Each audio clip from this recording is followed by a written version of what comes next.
আসসালামু আলাইকুম। দেশ ও দেশের বাইরে যে যেখান থেকে এই ভিডিওটা দেখছেন, আশা করি সকলেই সুস্থ আছেন, ভালো আছেন। আলহামদুলিল্লাহ, আপনাদের দোয়ায় ও আল্লাহর রহমতে আমিও সুস্থ আছি, ভালো আছি। কিন্তু কয়েকদিন যাবৎ কি হয়েছে বুঝতে পারছি না, শুধু ভুলের পর আর ভুলই হচ্ছে। কেন জানি না এরকম হচ্ছে। আজকেও একটা ভুল হয়ে গেল। আমার ফ্রিজটা এত বরফ পড়ে যে ড্রয়ার খোলা যায় না, ড্রয়ারটা খুলতে না অনেক কষ্ট হয়। সেজন্য আপনাদের ভাইয়া কি করেছে, পাওয়ারটা একদম কমিয়ে দিয়েছে। এমন কমিয়ে দিয়েছে যে কোনো হিটই হয়নি, এখন বরফ ছেড়ে দিচ্ছে। তো যখন পানি নিচ দিয়ে পড়ছে তো তখন বুঝতে পারলাম যে বরফ একদম ছেড়ে দিয়েছে। তখন হঠাৎ করে মনে হলো পাওয়ার তো কমিয়ে দিয়েছে। তো তখনই গিয়ে দেখি এই ফ্রিজের এই অবস্থা, বেহাল অবস্থা। এই তো দেখেন এতটা বরফ, এগুলো মানে অনেকক্ষণ পাওয়ার না থাকাতে এরকম একাই খুলে খুলে পড়ছে। এখন ভিতরে জানি না মানে মাছ মাংসের কি অবস্থা। মনে হয় মাছ মাংসটা নষ্ট হবে না, কিন্তু দুধটা কি যে হবে কে জানে। তো যাই হোক, তারপরে ওই তো দেখেন ড্রয়ারটা খুলছেই না। অনেক কষ্ট করে জোড়াজুড়ি করে টানাটানির পরে তারপরে তো ফ্রিজের ড্রয়ারগুলো বের করতে পারছি। এরকম মানে প্রায় আটকে যায়। তো এখন আসলে এই কাজটা আজকে করব, কোনো পরিকল্পনা ছিল না। হঠাৎ করে এই কাজটা আবার বের হয়ে গেল। পরিকল্পনা অন্যরকম ছিল, সেই অনুযায়ী কাজ করছিলাম, কিন্তু ওই ফ্রিজ পরিষ্কার করতে গিয়ে দেখা গেল অনেকগুলো কাজ আরও বেড়ে গেল। কি যে করব এখন খুঁজেই পাচ্ছি না। তো ফ্রিজটাই আগে পরিষ্কার করে নিচ্ছি। এই তো এরপরেও কিন্তু বরফগুলো সহজে খুলছিল না। আমি ভাজাকাটা দিয়ে এভাবে বরফগুলো খুলে খুলে নিচ্ছিলাম। তো একটু উপর দিকে মুছে দিচ্ছিলাম, কারণ যত তাড়াতাড়ি মোছা যায়, বেশি দেরি হলে আরও সমস্যা হয়ে যেতে পারে। তো এই তো দেখেন ফ্রিজের ড্রয়ারে যে জিনিসগুলো ছিল সেগুলো বের করছি। এমনি পরিষ্কার করার মানে প্রয়োজনীয়তা ছিল, কিন্তু আজকে করব এটা কোনো পরিকল্পনা করিনি। কাজের আসলে করার আগে না একটু পরিকল্পনা করে নিলে কাজ করে আগানো যায়, না হলে মানে কোনটা রেখে কোনটা যে করব মানে ভেবাচেকায় পড়ে যায়। তো যাই হোক, আপনারা যারা অলরেডি আমার ভিডিওটা দেখা শুরু করে দিয়েছেন, প্লিজ একটা লাইক দিয়ে কন্টিনিউ করবেন। আর আপনারা নতুন আমার চ্যানেলটা ভিজিট করছেন, প্লিজ দেখতে থাকেন। দেখতে দেখতে কোনো জায়গা কোনো অংশ যদি আপনাদের ভালো লেগে যায় তাহলে চ্যানেলটা সাবস্ক্রাইব করে দিয়ে আমার পাশেই থেকে যেতে পারেন। এই তো দুধের বোতলগুলো একদম মানে দুধগুলো গলে গেছে। জানি না আসলে কি হবে, বুঝতে পারছি না। তো যাই হোক, আমার সাথে সাথে কিন্তু অন্যজনেরও দুধ আছে। তো আমারটা নষ্ট হলে কোনো জবাবদিহিতা নেই, কিন্তু আরেকজনেরটা নষ্ট হলে কি বলবো সেটা খুঁজেই পাচ্ছি না। তো যাই হোক, যেটা হওয়ার তো হয়েই গেছে। এই তো সবগুলো মাছ মাংস তুলে ড্রয়ারগুলো ধুয়ে তারপরে আমি আবার ফ্রিজে লাগিয়েও নিয়েছি। নর্মালটাও আমি পরিষ্কার করে নিয়েছি, ভিতর সাইড সব জায়গায় পরিষ্কার করে নিয়েছি। এখন শুধু বাইরের সাইডটা আছে, তো বাইরের সাইডটাও পরিষ্কার করে নিচ্ছি। এই ফ্রিজ পরিষ্কার করতে গিয়ে নিজের কাপড়ও ভিজিয়ে ফেলেছি, বুঝতে পারিনি কখন ভিজে গেছে। তো এখন আসলে বললাম না মানে কাজের একটা প্ল্যান থাকে, আমি রান্না করব, তখন আবার ওই ফ্রিজের ওই অবস্থা। তো তাড়াতাড়ি করে আমি রান্না করতে চলে এসেছি। রুমটাও কিন্তু পরিষ্কার করিনি, ভাবছি যে রান্না করে দিয়ে তারপরে রুমটা পরিষ্কার করে নেব। আর আমি জানি না তো ফ্রিজের এমন বেহাল অবস্থা, তাহলে আমি আর আজকে ডিম রান্নার আয়োজন করতাম না, অন্য কিছু রান্না করতাম। কিন্তু এখন ডিম তো আগেই সিদ্ধ করে ফেলেছি, তো ডিমটাও রান্না করে নিচ্ছি। আর কিছু মাছগুলো একটু অন্যরকম হয়ে গেছে, সেগুলো রান্না করতে হবে, না হলে হবে না, ওইটাই বেশি আক্রান্ত হয়েছে। তো যাই হোক, যেভাবে রান্না করলে মানে তাড়াতাড়ি হবে সেভাবেই চেষ্টা করছি, সেই জন্য আলুগুলো পলে দিয়েছি। এটা কিন্তু করতে গেলে মানে খুব তাড়াতাড়ি হয়, তাড়াতাড়ি সিদ্ধ হয়ে যায়, রান্নাটাও তাড়াতাড়ি হয়। আর এই বৃষ্টির কারণে না মানে ঘর বাড়ি কেমন যেন একদম অগোছালো নোংরা হয়ে গেছে। ভালোভাবে মানে পরিষ্কার করতেই পারছি না। এই তো দেখেন কত বড় বড় মাছের টুকরাগুলো, এগুলো কেমন যেন একটা মানে গন্ধও বলবো না, হালকা কেমন যেন হয়ে গেছে। তাই বারবার করে আমি গরম পানি দিয়ে ধুচ্ছিলাম।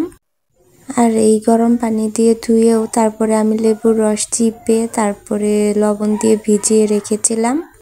এগুলো দিয়ে মাখিয়ে কিছুক্ষণ রেখে তারপরে কিন্তু আবার আমি ধুয়ে আবার যখন এগুলো ভাজছি তখন আবার মশলার মধ্যে লেবু চিপে দিয়েছি, না হলে মানে যদি একটা গন্ধ আসে সেই জন্য। কিন্তু এত বড় বড় মাছ আবার ফেলেও দিতে ইচ্ছা করছে না। যদি মাছ ভাজে না খেতে পারি তাহলে ভাবছি যে একদম পেঁয়াজ দিয়ে ভর্তা করে ফেলবো ঝুরা করে। এদিকে কিন্তু এই একই অবস্থা, এই রোদ, এই বৃষ্টি, এই ঝিরিঝিরি বৃষ্টি নামছে, এই আবার রোদ উঠছে। অনেকগুলো পুদিনা পাতা গাছ, মানে একটা গাছ থেকেই অনেকগুলো কুশিতে অনেকগুলো হয়েছে, সেগুলো মানে নিচে পড়ে পড়ে যাচ্ছে, কাদায় নষ্ট হচ্ছে। সেজন্য ভাবলাম যে এই ক্যারেটটাই দিয়ে রাখি। তো এই ক্যারেটটাই দিচ্ছিলাম আর বলছিল যে এগুলো হবে কিনা। আমি বললাম যে হবে, আমার জানা সত্ত্বে তো পুদিনা পাতার ডাল হয়। তো যাই হোক, এই তো বেশি করে মশলা দিয়ে ঝাল করে মাখিয়ে তারপরে রেখে দিলাম, পরে ভাজবো। এদিকে কিন্তু এই তো আমার ঘরের অবস্থা, এগুলো ঠিক করতে হবে। তো এদিকে আবার এসে পড়লাম, মানে আজকে কোনো রুটিন অনুযায়ী কিংবা প্ল্যান করে গুছিয়ে কোনো কাজ করতে পারছি না। এটা ছেড়ে ওটা, ওটা ছেড়ে ওটা, যেটা সামনে পড়ছে সেটাই করছি। মানে এক বেলার মধ্যে কাজগুলো মানে এসে জুটেছে, এত নাজেহাল অবস্থা হয়ে গেছি, জানি না কি করব। এদিকে কিন্তু আবার আমার ভিডিওগুলো এডিট করতে হবে, ভয়েস দিতে হবে, এগুলোর কাজও আছে, মানে মাথায় সবসময় এগুলোই ঘুরছে। আর এত তাড়াহুড়া করছি, তাড়াহুড়া করতে গিয়ে মানে কয়েকবার ব্যথাও পেয়ে গেছি। তো ওই জায়গাটুকু পরিষ্কার করে তো মাছ ভেজে নিলাম। মাছ ভেজে বিকেলে দেখলাম একটু মানে উঠানটা টেনেছে, পানি আছে জায়গায় জায়গায় কিন্তু পুরোটাই নাই। তো ভাবলাম যে এতটা নোংরা হয়ে আছে, একটু পরিষ্কার করে ফেলি। আর আমি কিন্তু এখনো ভিজা কাপড়েই সব কাজ করছি, কি করব, করার কিছুই নেই।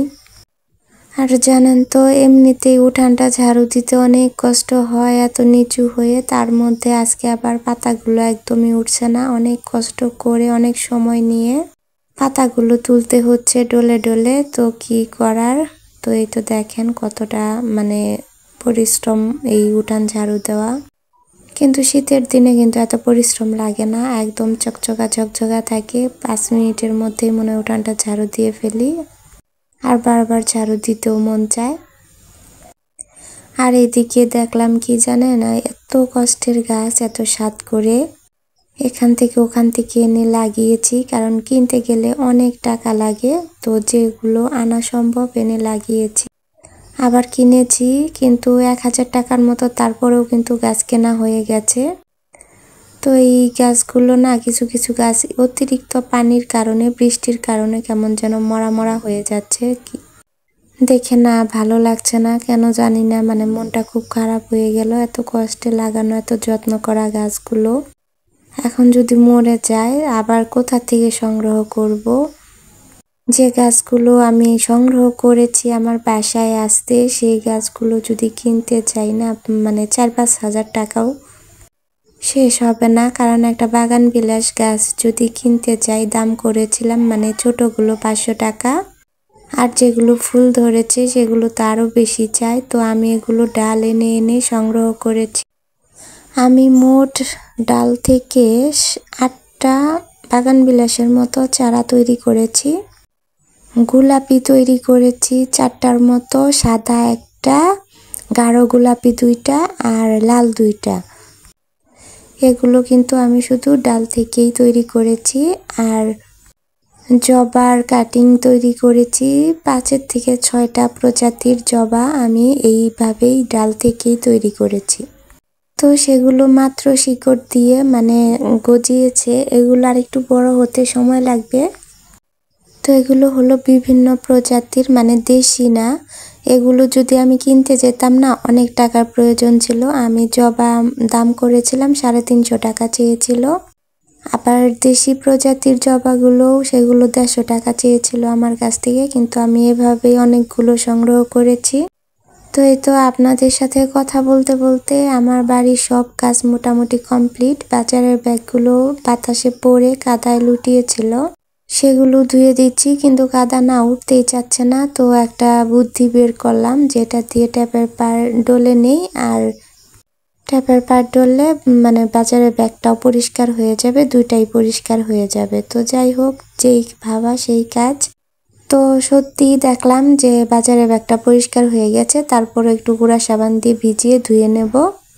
এই তো আমার ট্যাপের পাট ধুয়ে কমপ্লিট করে নিচ্ছি। আর কিছু কাপড় ছিল সেগুলো ভিজিয়ে নিয়েছি, সেগুলো ধুয়ে নেব। তো এই তো দেখেন, রান্না করার ছিল এক আইটেম, সেখানে হয়ে গেছে 4-4টা আইটেম। এগুলো রান্না করতেও তো আমার সময় লেগেছে।